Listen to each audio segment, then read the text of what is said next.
예수님 부활이 우연히 일어난 기적이 결코 아닙니다. 예수님이 십자가에서 돌아가시기 전에 제자들을 모아놓고 특별 과외를 했습니다. 고난과 죽음과 부활에 대해서 교육을 했습니다. 교육한 후에 제자들 시험 점수가 F학점이었습니다. 학적부에 보면 근심했다, 두려워했다, 이해하지 못했다, 그런 기록이 삽입되어 있습니다. 그 교육을 받고 난 후에 낙제 점수를 받은 제자들의 향방이 궁금하죠. 교육을 받은 후에 제자들은 각각 자기 살 길을 찾아서 흩어졌습니다. 그 흩어지는 동안에 예수님이 부활했습니다. 그리고 흩어진 제자들을 직접 찾아갑니다. 다시 재교육을 시킵니다.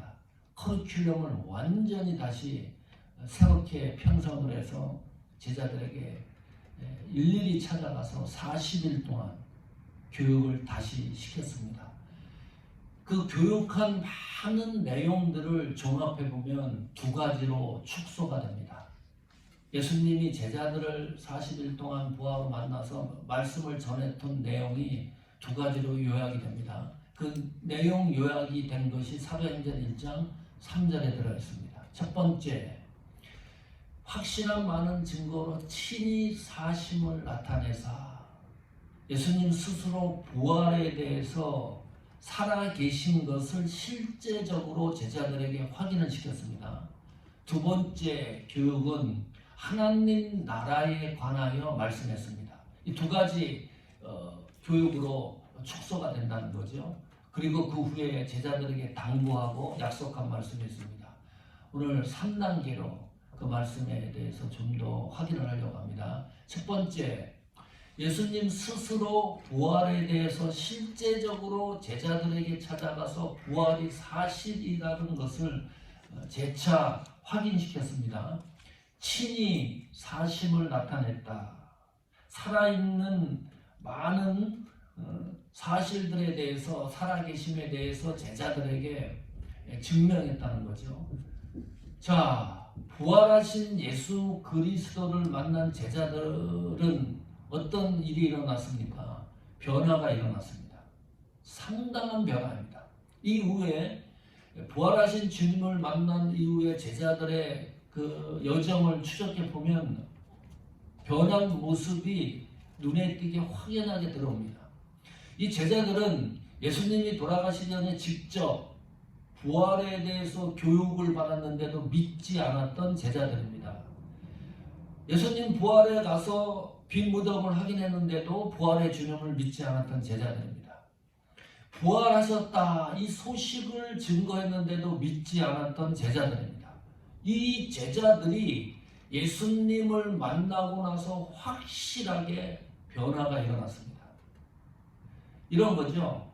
하나 기억해야 될 거는 인간이 변할 수 있는 마지막 정점이 부활입니다. 이 능선을 넘지 못하면 하나님 나라와 연결이 안 되기 때문입니다. 마지막 정점이 마지막 기회라는 거죠. 하나님 나라와 연결될 수 있는 마지막 통로가 부활이라고 하는 통로입니다. 이 통로를 지나가지 않으면 하나님 나라와 연결이 될 수가 없는 거니까요. 기독교 종교가 하나 특이한 게 있습니다. 일반 종교하고.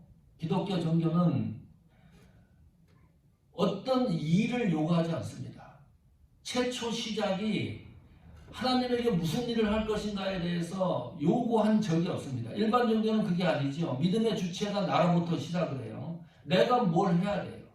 신을 위해서 어떤 행위나 행동과 뭘 해야지 신의 마음이 열리고 그 신이 나의 삶 속에 개입을 해요. 이게 일반 종교의 특징이죠.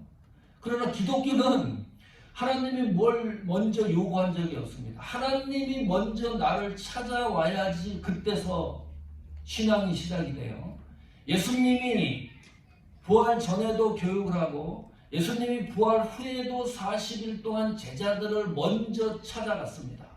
그리고 반응했습니다. 그 반응한 것이 변화입니다. 이 변화라고 하는 것은 부활하신 예수님을 만나면 변화된다는 이 사실의 개념이 뭘까요? 이 변화라는 개념이 어떤 의미를 갖고 있을까요? 한번 상상해 보십시오. 우리가 어느 정도 변화가 되어야지 하나님 기준에 맞는 걸까요? 어느 정도 수준으로 변화가 되어야지만 하나님이 흡족해 할까요? 또 하나, 어떤 방식으로 우리는 변화를 일으켜야 되는 건가요? 생각해 보십시오. 잠시. 여러분이 생각했던 그 변화의 기준과 방법론은 하나님 기준에 못 미쳐도 한참 못 미치는 것들입니다. 우리가 세상의 온갖 것을 다 가지고 와서 계산을 하고 논리를 얘기를 한다 그래도 하나님이 원하는 변화의 기준에 이룰 수가 없다. 이것이 첫 번째 인정해야 되는 출발점입니다. 성경에는 변화를 어떻게 얘기하느냐? 그 변화는 예수님이 부활하신 예수님을 제자들이 만났을 때 변화와 같은 동질의 특징들입니다. 로마서 12장 2절입니다. 같이 읽습니다. 너희는 이 세대를 본받지 말고 오직 마음을 새롭게 함으로 변화를 받아 하나님의 선하시고 기뻐하시고 온전한 뜻이 무엇인지 분별하도록 하라. 여기 보니까 변화를 받아 그랬어요. 우리말 성경에는 번역이 안 된 게 있어요. 영어 성경 갖고 있는 분들을 확인해 보면 영어 성경에는 로마서 12장 2절 첫 번째 문장이 and로 시작을 합니다. 등위 접속사 and가 번역이 안 됐어요. 이걸 놓치면은 연결할 수가 없어요. 무슨 말이냐면 로마서 12장 1절 한번 보십시오. 그러므로 형제들아 내가 하나님의 모든 자비하심으로 너희를 권하노니 너희 몸을 하나님이 기뻐하시는 거룩한 산 제사로 드리라. 이게 하나님 앞에 예배하는 자세입니다. 거룩한 산 제사로 드리는 것이 영적 예배니라. 하나님이 기뻐하시는 예배니라. 그 말이거든요. 하나님이 기뻐하시는 영적 예배를 드리는 사람들은 그리고 그 말이에요. 로마서 12장 2절 다시 보십시오. 그리고 그래서 너희는 이 세대를 본받지 말고 로마서 12장 1절에 영적 예배를 드리는 성도는 로마서 12장 2절과 같은 결과가 현상이 나타난다. 그 말입니다. 자, 변화는 그러면 어떤 뜻인가요? 어떤 것이 체인지되는 게 아닙니다. 바뀌어지는 것이 성경이 말하는 변화가 아닙니다. 여기서 말하는 변화는 트랜스폼입니다. 본질이 바뀌는 거예요. 포도주가 물이 바뀌었다. 기억하시죠? 예수님이 오셔서 기적을 베푼 기적 가운데 하나가 포도주가 물이 되는 것, 그것이 변화입니다. 에베소서 2장 1절입니다. 너희의 허물과 죄로 죽었던 너희를 살리셨도다. 허물과 죄로 죽었는데 살리신 것이 변화입니다. 자, 그러면 변화는 인간 스스로 가능한 일들입니까? 본질이 바뀌는 건데 불가능한 거죠. 아니, 죽은 사람이 어떻게 스스로 살아나요? 포도주가 100년이 돼도 포도주지 가만히 내버려두면 그 포도주가 물이 되는 그런 일이 일어나는가요? 그런 일이 일어나지 않잖아요. 본질이 바뀌는 것, 그것이 변화예요. 그는 인간이 어떻게 노력과 어떤 행위로서도 감당할 수 없는 것입니다. 방법이 없어요. 하나님에 의하여 변화가 되어야 된다는 거죠. 로마서 12장 2절 다시 한번 돌아가 보십시오. 너희는 이 세대를 본받지 말고 오직 마음을 새롭게 함으로 변화를 받아 그랬죠. 그게 이제 오해를 하는 거예요. 이게 능동태 구문이다. 내가 신앙의 주체고 내가 어떤 일을 해서 변화를 받는 것으로 착각을 하는데 원문 성경은 수동태 구문으로 되어 있습니다. 능동태, 수동태 구문 이해하시지요? 수동태는 내 스스로 어떤 것이 일어나는 것이 아닙니다. 하나님이 먼저 나를 변화시키는 것, 하나님에 의해서 변화되는 것, 예수님에 의해서 변화되는 것, 예수님이 부활해서 예수님이 제자들을 찾아와서 제자들이 변화가 일어난 거지, 제자들이 예수님을 찾아가서 변화가 일어난 게 아닙니다. 그래서 여기서 말하는 변화를 받아, 이 말은 예수님에 의하여, 하나님에 의하여 우리가 변화가 일어난다는 거예요. 그 변화된 사람들의 특징이 있습니다. 이 세대를 본받지 않는다. 이 세대를 카피하지 않는다. 이 세대를 복사하지 않는다. 변화받은 사람들은 하나님 나라를 카피합니다. 하나님 말씀을 복사해요. 그래서 이 세상을 살아가요. 그래서 예수님의 제자들은 하나님 말씀을 카피해서 이 세상을 살아가기 때문에 생명을 거는 거예요. 그 말씀에. 하나님의 부르심에 대해서. 또 있습니다. 변화된 사람은 하나님의 선하심을 분별한다. 분별력이 생깁니다. 하나님이 기뻐하시는 뜻을 분별합니다. 또 하나님의 온전한 뜻입니다. 하나님이 계획하고 있는 목적과 성취의 뜻을 분별할 수 있는 능력이 생깁니다. 이게 변화된 사람들의 특징입니다. 내가 하나님에 의해서 변화가 일어났다 그러면 체크할 수 있는 목록입니다. 내가 이 세대를 본받고 있지 않는지, 카피하고 있지 않는지, 내가 하나님의 선하신 뜻을 분별하고 있는지, 하나님이 무엇을 기뻐하고 있는지, 하나님이 온전한 뜻, 퍼펙트한 뜻이 무엇인가를 구별할 수 있는 능력이 나에게 있는지, 그 사람은 변화된 사람입니다. 예수님 제자들이 부활하신 예수 그리스도를 만나고 나서부터 이런 현상들이 일어난 거예요. 이 세대를 본받지 않고 하나님이 선하시고 기뻐하시고 온전한 뜻이 무엇인지를 분명하게 분별했기 때문에 제자들 대다수가, 지난주에도 설교했죠, 다 순교합니다. 초대교회 이 제자들이 성한 사람이 하나도 없어요. 피부가 벗겨져서 십자가에 못 박혀서 죽거나 참수당하고 도끼로 참수당하지요. 높은 성전에 떨어뜨림을 당해서 죽기도 하지요. X자형 십자가에 못 박혀 죽지요. 변화가 일어났기 때문입니다. 예수 그리스도의 부활을 하신 예수 그리스도를 만나는 사람들은 반드시 로마서 12장 2절과 같은 변화의 역사가 일어난다. 참 감사한 거예요. 예수님 제자는 변화된 그것을 증거할 수 있는 혜택을 입은 사람들입니다.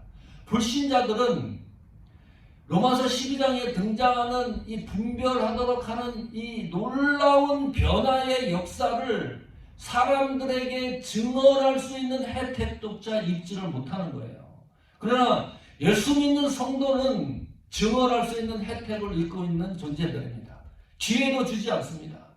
그러나 예수님 제자에게는 증언할 수 있는 기회를 주신다. 그것이 우리 삶의 목적입니다. 이 세상을 살아가는. 두 번째, 사도행전 1장 3절에 하나님 나라에 관한 내용을 제자들에게 또 교육을 합니다. 자, 예수님이 이 땅에 오셔서 첫 번째 메시지가 뭐였었죠? 기억하십니까? 처음 입을 열어서 예수님이 증거한 첫 번째 메시지입니다. 마가복음 1장 15절입니다. 같이 읽습니다. 가라사대 때가 찼고 하나님 나라가 가까웠으니 회개하고 복음을 믿으라 하시더라. 첫 번째 메시지가 하나님 나라에 관한 겁니다. 하나님 나라에 관한 건데 때가 찼다. 시기와 관계가 있어요. 그리고 이 하나님 나라는 회개와 관계가 있고 복음과 믿음과 관계된 나라입니다. 이것이 연결고리가 되어 있습니다. 예수님의 마지막 그 복음의 메시지는 뭐였죠? 우리가 본문 읽었었습니다. 사도행전 1장 3절에 하나님 나라에 관한 것이었습니다. 그러니까 예수님의 메시지는 통일성이 있다. 예수님의 메시지는 처음과 끝이 하나님 나라 복음에 대한 내용으로 가득 차 있습니다. 제자들이 이걸 잘 알아요. 제자들에게도 순간마다 하나님 나라 복음에 대해서 증거를 했습니다. 제자들도 궁금한 거예요. 이 세상의 마지막이 언제인지, 종말론적인 사관이죠. 하나님 나라는 무엇인지 제자들이 예수님에게 질문을 하면 그때마다 예수님이 하나님 나라에 대해서 순간마다 대답을 해주셨어요. 그러니까 여기 등장하는 사도행전 1장에 등장한 제자들은 이미 하나님 나라에 대한 개념을 인지하고 있었던 겁니다. 자, 하나님 나라는 어떤 나라입니까? 어떻게 설명을 해야 되죠? 하나님 나라는 어떤 나라일까? 아주 퍼펙트하게 우리가 가야 될 나라입니다. 어느 나라를 여행을 하면, 일본을 여행하면 일본에 대해서 어느 정도 알고 있어야 되잖아요. 정보를. 어디 가서 숙박을 하고 어느 가서 어느 곳이 유명한지 그런 걸 다 체크를 하고 가잖아요. 우리가 하나님 나라를 가야 되는데 하나님 나라는 도대체 어떤 나라인가? 이 문제가 확실해져야 됩니다.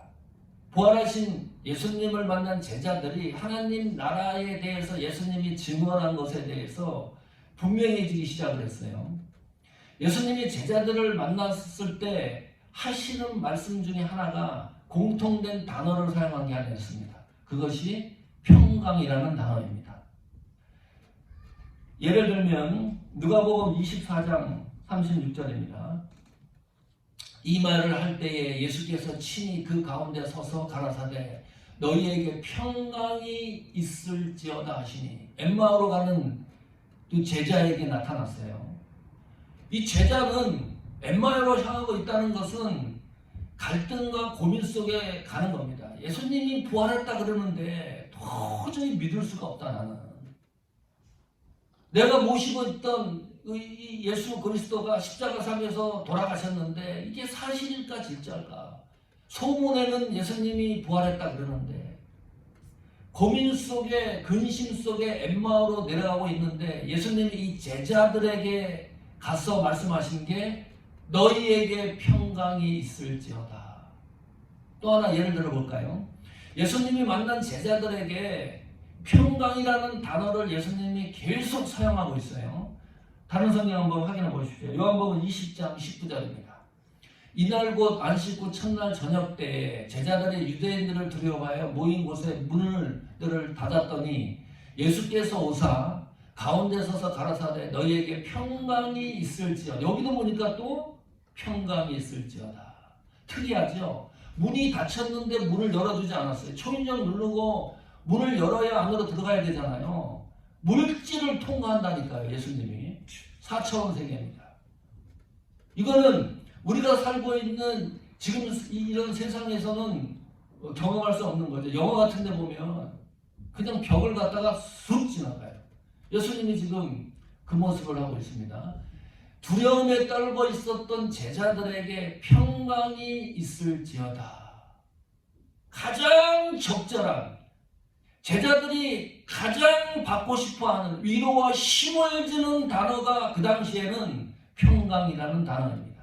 자, 그러면 평강은 또 무슨 뜻일까요? 평강이 뭡니까? 예수님이 말씀하시는 이 평강이 도대체 뭘까? 왜 예수님은 제자들에게 평강이 있을지어다 라고 이렇게 얘기를 한 걸까? 평강에 대한 해석입니다. 요한복음 14장 27절입니다. 같이 읽습니다. 평안을 너희에게 끼치노니 곧 나의 평안은 너희에게 주노라. 내가 너희에게 주는 것은 세상이 주는 것 같지 아니하니라. 너희는 마음에 근심도 말고 두려워하지도 말라. 자, 예수님이 제자들에게 증거했던 평강은 나의 평강입니다. 예수님의 평강이에요.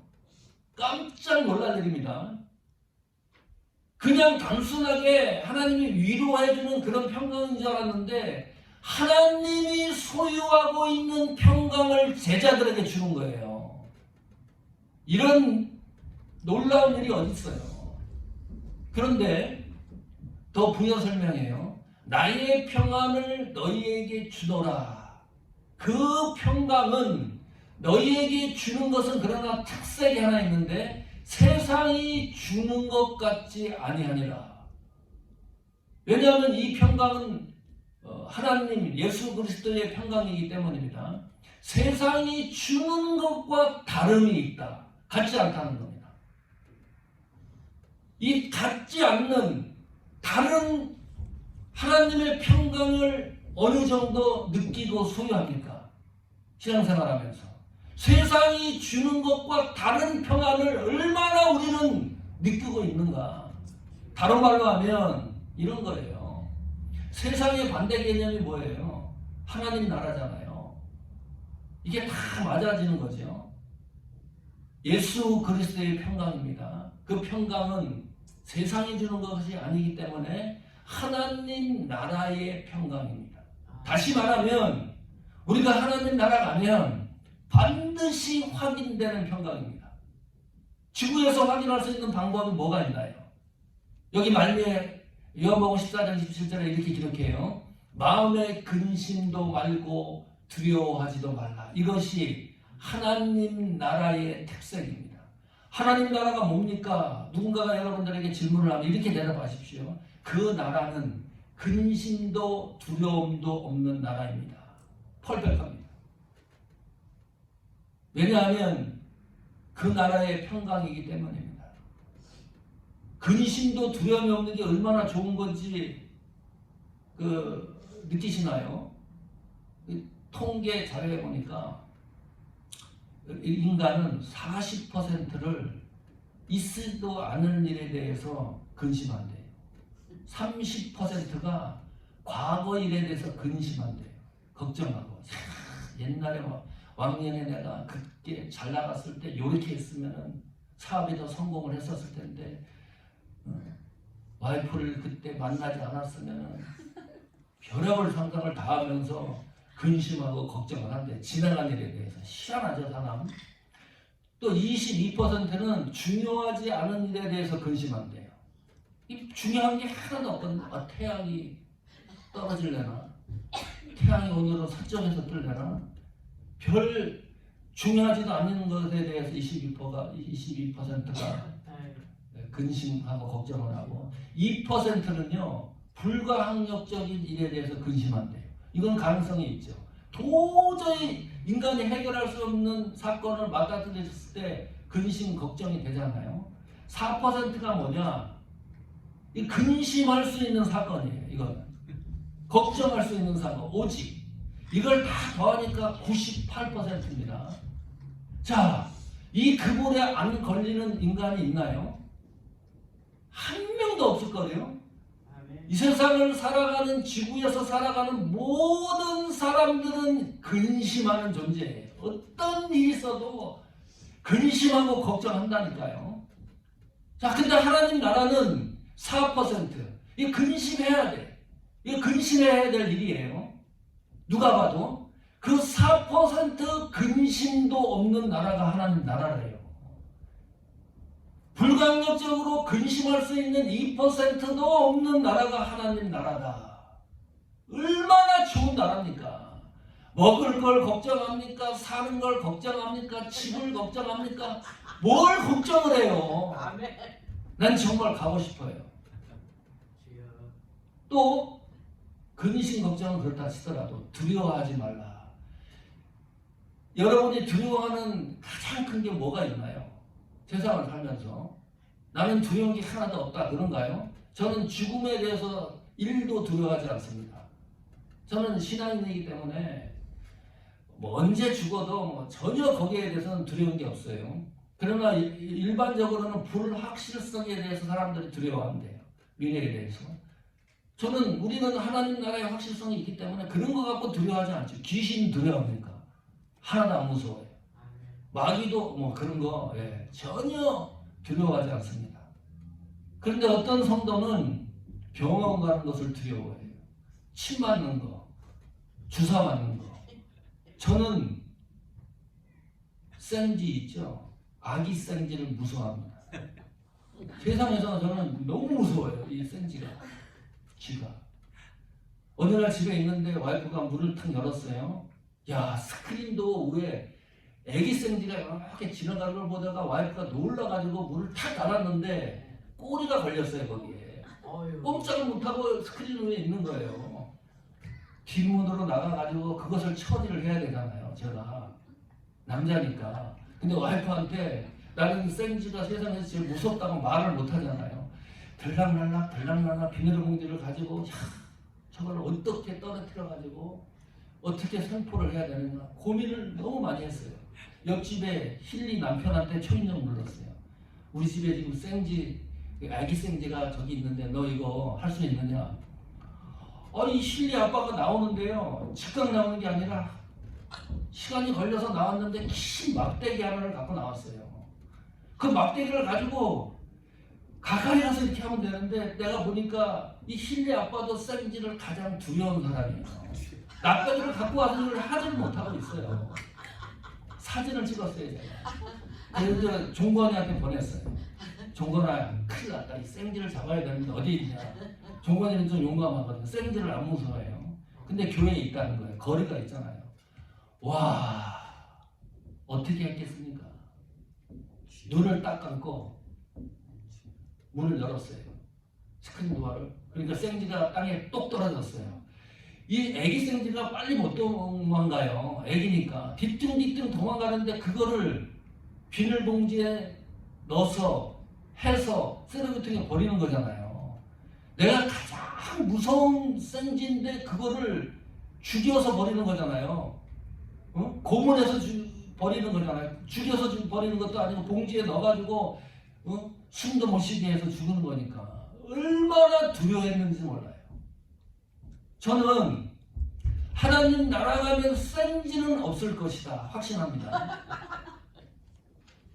아니 나는 이게 세상 살면서 두려운 건데 하나님 나라 가면 이 아기 생쥐는 없을 것이 분명하기 때문에 너무 좋은 거예요. 그거 하나만 가지고도. 그런데 성경에 우리가 두려워할 일들이 얼마나 많이 있어요. 근심하고 걱정하고 두려워하는 모든 것이 없는 나라가 하나님 나라라고 합니다. 근심하는 게 있습니까? 두려워하는 것이 있습니까? 걱정될 일이 있습니까?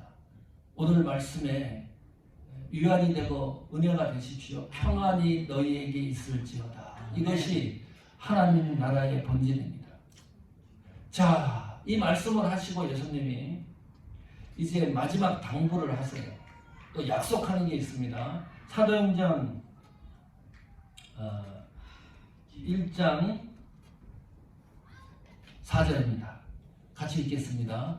사도와 같이 모이사 저희에게 분부하여 가르치되 예루살렘을 떠나지 말고 내게 들은 바 아버지의 약속하신 것을 기다리라. 이 모든 말씀을 다시 정리를 하고 예수님이 제자들에게 하나 당부를 했어요. 예루살렘 떠나지 마라. 떠나지 말라는 이유는 뭐죠? 하나님 아버지의 약속하신 것을 기다리라. 현대인의 성경은 이렇게 번역했어요. 하나님 아버지의 약속하신 선물을 기다리라. 그렇게 번역해놨어요. 기프트라는 거죠. 예루살렘을 떠나지 말라는 의미가 어떤 의미인가요? 이제 부활 후 초대교회가 형성이 돼요. 근데 순탄하지 않습니다. 예수님이 부활하고 그랬기 때문에 조직적으로 신앙인들을 핍박이 이 강도가 점점 세지는 거예요. 이 상태에서 예수님 제자들이 예루살렘을 떠나버리면 그 초대교회에서 일어나는 모든 고난과 아픔을 통과할 수 없기 때문에 특별한 선물을 가지고 흩어져야 되기 때문에 예수님이 예루살렘을 떠나지 못하도록 붙잡아놨습니다. 그 아버지의 약속하신 선물이 뭔가요? 도대체 5절 봅시다. 사도행전 1장 5절입니다. 요한은 물로 침례를 베풀었으나 세례입니다. 너희는 몇 날이 못되어 성령으로 침례를 받으리라 하셨느니라. 여기 보니까 그 선물은 성령의 세례입니다. 여기 보니까 두 가지 세례가 있어요. 물로 받는 침례 세례가 있고 성령으로 받는 세례가 있습니다. 세례는 공통적인 거죠. 세례가 무슨 뜻입니까? 세례는 그리스도와 연합되는 것, 그것이 세례라고 하는 의미입니다. 우리 교회에서도 보통 우리가 물세례를 받았잖아요. 물로 성부, 성자, 성령의 이름으로. 그 물세례를 받는 의미는 뭡니까? 내가 그리스도인이라는 것을 세상에 공개하는 예식입니다. 아주 준엄한 거죠. 나는 지금부터 예수님의 사람으로, 예수님 그리스도의 제자로, 신앙인으로 이 세상을 살겠습니다는 결단의 순간이 물로 예식하는 세례의 의미입니다. 그러면 성령 세례는 어떤 의미입니까? 성령 세례는 내적인 은혜입니다. 내적인 은혜가 또 뭔가요? 내적 은혜는 이런 거예요. 겉사람은 죽고 속사람이 산다는 것, 그것이 내적인 은혜입니다. 옛사람은 죽고 새사람이 되는 것, 그것이 내적인 은혜입니다. 성령 세례를 받아야지만 가능한 것들입니다. 그것이 내 속에 역사하는 은혜라는 거죠. 그래서 바울은 이렇게 얘기를 해요. 나는 죽었는데 그리스도가 산다 라는 고백을 해요. 이것은 성령 세례를 받은, 그래서 내적인 은혜를 받은 사람들만 할 수 있는 아주 특별한 신앙 고백이기도 합니다. 이것이 성령 세례예요. 그 성령 세례를 받는다는 거예요. 제자들이 다시 한번 그 은혜를 확실하지 않으면 이 세상에 나가가지고 예수 그리스도의 제자의 역할을 할 수가 없기 때문에 예루살렘에 꽉 묶어놨어요. 예수님이. 자, 그러면 성령 세례를 받는다는 것은 기프트라는 거예요. 그래서 선물이라는 단어를 사용한 겁니다. 상이 아닙니다. 우리는 할 수 없기 때문에 하나님에 의해서 무조건 주시는 그 성령 세례의 은혜가 하나님의 절대 주권 영역 안에 들어있기 때문에 인간의 의지와 노력으로 그 성령 세례를 탈취할 수는 없는 거죠. 성령을 받아라. 그래서 은혜를 받아라. 이것도 무질서한 거죠. 그 하나님이 주시는 선물이기 때문에, 하나님의 주권에 의해서 주어지는 거기 때문에 그런 말도 사용할 수가 없습니다. 자, 이 얘기를 들었던 제자들의 반응입니다. 사도행전 1장 6절입니다. 저희가 모였을 때 제자들입니다. 예수께 묻자와 가로되 주께서 이스라엘 나라를 회복하심이 이때이니까 하니, 이 질문에 대해서 어떻게 생각이 드시나요? 지금 예수님이 무슨 얘기했어요? 자, 부활에 대해서 말씀했습니다. 하나님 나라에 대해서 말씀했습니다. 성령 세례에 대해서 이야기했습니다. 믿음에 대해서 얘기했습니다. 두려움과 근심이 없는 하나님 나라에 대해서 정확하게 또 설명을 했습니다. 그런데 이 제자들이 듣고 있던 제자들이 느닷없이 질문하는 것이, 이스라엘 나라를 회복하심이 그러면 이때입니까? 라고 질문을 해요. 이 질문이 맞아요? 틀려요? 연결이 됩니까? 안 됩니까? 제자들은 아직도 이스라엘 나라 회복에 대해서 관심이 있는 겁니다.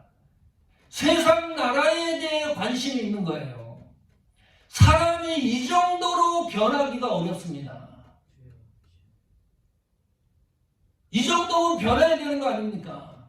부활하신 주님을 만나면 변했어야지요. 그래서 예수님이 예루살렘을 떠나지 못하게 했던 결정적 증거예요. 제자들은 예수님이 다시 이스라엘을 회복해서 우리는 어떤 정치적으로 한 자리를 차지할까, 그 생각을 하고 있어요. 이 질문에 대해서 예수님이 대답한 겁니다. 7절입니다. 가라사대 때와 기한은 아버지께서 자기의 권한에 두셨으니 너희의 알 바 아니요. It is not for you. 영어 번역이 너무 멋있어요. 니들은 알 바가 아니다. 예수님은 무슨 얘기를 하고 있어요? 하나님 나라 이야기를 하고 있습니다. 여기 때는 흐르는 시간이고 기한은 흐르는 시간의 한 순간을 얘기를 해요. 그때 권한에 두셨다. 종말의 시각입니다. 그리고 예수님이 다시 재림한다는 영역까지 모든 것을 묶어서 말씀하신 내용이, 때와 기한은 아버지께 있고 권한에 뒀더니 너희는 알 바 아니다. 그 속에 이스라엘 회복까지 들어가 있는 거예요. 너희들이 무슨 정치 생각하고 있는데 그것은 너희에게 있는 주권도 아니고 너희의 판단도 아니고 너희 결정에 의해서 되어지는 것도 아니다. 그런 말이죠. 하나님 나라에 대해서 다시 한번 언급을 해요. 자, 그리고 난 후에 이런 겁니다. 마가복음 13장 32절입니다.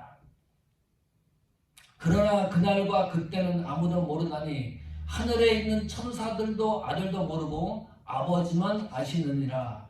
무슨 말이냐면 제자들은 이미 예수님에게 이런 문장에 대한 이야기를 계속 듣고 있었던 거예요. 예수님이 말씀하는 걸 제자들이 모를 리가 없는 겁니다. 아, 이거는 우리가 잘못한 것이구나. 우리의 생각이 잘못된 거, 오류가 있는 것이구나. 제자들은 이스라엘의 회복과 독립에 관심이 있지만 예수님의 관심은 그게 아니고 하나님 나라의 회복에 있구나. 이걸 다시 한번 제자들에게 상기시킵니다. 이 정도로 예수님이 해야 됩니까? 참 끈질겨요. 이 한 사람의 구원이 완성될 때까지 그 과정을 가만히 살펴보면 하나님이 내 속에서 섭리하고 역사하는 이 과정이요, 너무 눈물겨워. 누가 이렇게까지 해요 도대체? 응? 이렇게 붙들고 어떻게 우리를 끝까지 하나님 나라로 인도하려고 그러는 사람이 어디 있겠어요? 이 정도로.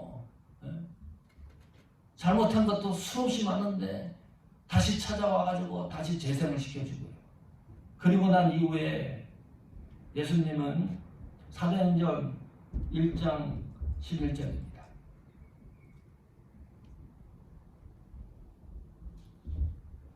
사도행전 1장 11절에 이르되 가로되 갈릴리 사람들아 어찌하여 서서 하늘을 쳐다보느냐.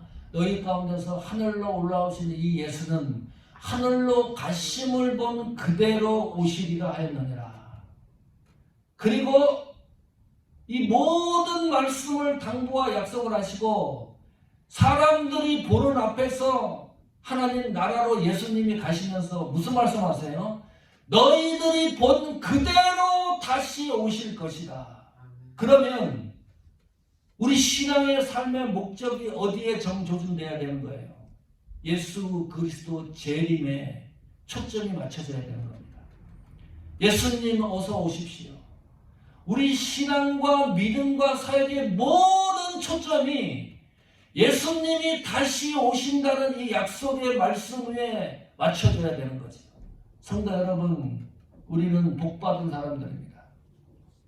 그냥 이 세상 살다가 죽고 난 후에 하나님 나라가 있고 지옥이 있다는 사실을 경험되는 그런 길을 가고 있는 것이 아니지 않습니까? 우리는 다 알고 가는 길입니다. 이 길로 가야지 하나님 나라에 도착할 수 있다는 여행을 하고 있습니다. 오늘 말씀을 다시 한번 상기하십시오. 예수님이 부활하셔 제자들에게 말씀하셨던 이 부활 신앙입니다. 하나님 나라에 관한 것입니다. 그리고 예수님을 다시 고대하는 신앙과 믿음이 우리의 삶의 목적이고 삶의 방향성이어야 한다. 그 길을 걸어가는 여러분의 여정을 응원하고 축복합니다. 아멘.